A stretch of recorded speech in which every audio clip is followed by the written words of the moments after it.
Painkiller Ghosts, Chapter 10, Popping Pain Pills for Breakfast Again.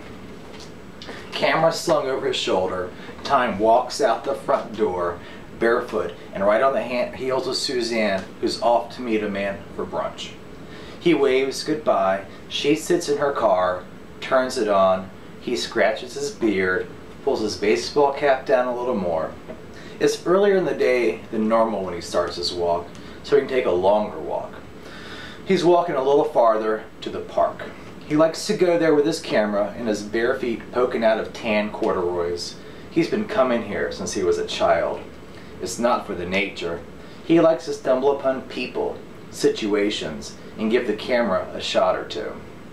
Situations in the city, a couple out making out next to the lake, people arguing on the tennis courts, young kids passing joints next to their skateboards, a woman reading a Bible on a bench, trees changing colors above kids arguing over a soccer match, brown bags with beer cans left under magnolia trees, a homeless man on the corner asking for change. He's in the park now. The groundskeeper knows him by sight, not necessarily by name.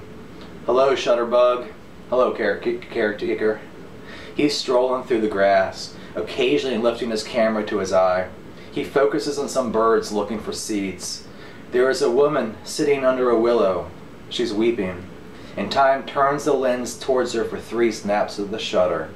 He isn't close enough to hear her cry, but he can see her shoulders shaking. He takes another photo of her. She's about his age, he guesses, with pretty brown hair past her shoulders. She's slight, slender even. She doesn't notice him taking pictures, but she didn't notice a few nights ago either when he took pictures of her on the roof. He's taken about a half-dozen photos of her, and he slings the camera strap over one shoulder, pulls the lens cap from his back pocket, and puts it in its place. She never knows that he was there, doesn't know that he's been within 50 yards of her 3 times in the past week. This is the first time that Time has actually seen her, been able to focus on her. But he doesn't know who she is. And he doesn't wonder what her name is. He doesn't wonder why she's crying. He's not wondering about who she is or where she's from. He's wondering about how the photos are going to come out, hoping they're in focus. He's not paying attention to the blue bag lying on the ground next to her ankles. He's not wondering about what's in that knitted blue bag. He turns and keeps on walking, and pop!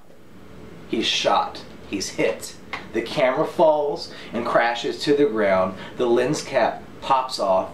He is shot. Stumbles down on the cement sidewalk. The groundskeeper sees and is running towards Time. A bullet cracks a bone. Blood spills. He's on the ground, confused and bleeding, and his arm feels like it's been smashed and set on fire, and he knows he's been shot because he's been shot before, and it burns.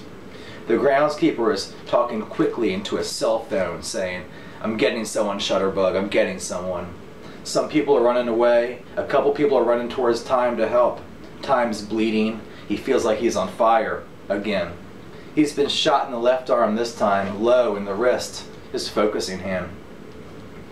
Later that day, he wakes up with bandages on his left wrist in a hospital bed. Suzanne is sitting in a chair by the window, reading a mystery novel she bought in the hospital gift shop. He squints at her. She smiles at him. Dog-ears the page and sets the book on the floor. He looks at his bandaged wrist. It's shattered. He feels a little sick. He can't feel any of his fingers.